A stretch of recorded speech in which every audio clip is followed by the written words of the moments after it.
1906 was an important year, not only because that's when the good telharmonium was made, but also it was the year that Lee DeForest invented the amplifier. Accidentally. Yeah, it's a long story. Some of you probably already know this, but Lee DeForest was more excited about coming up with something that someone else had not come up with than he was a intentional engineer pursuing a specific goal, which is fine. Basically, he stumbled into creating the triode, the tube, the vacuum tube. And in doing so, he also created something else.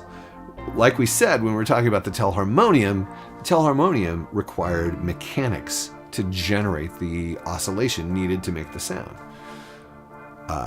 But Lee DeForest's discovery changed that in the sense that you could now make a sound without mechanics, just with electrons alone. And basically what happened was his amplifier, if you fed the output of his amplifier back into his input, what do you get? If you're a musician, you've experienced this probably a number of times, you get a feedback loop and you get a frequency. And that's what happened. Now, whether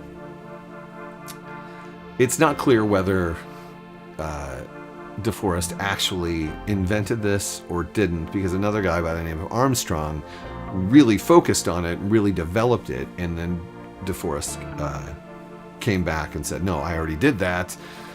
It's not really clear.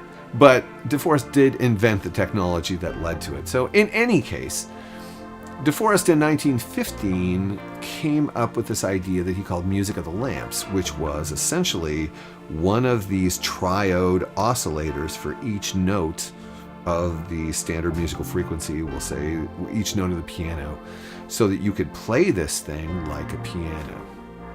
So in 1915,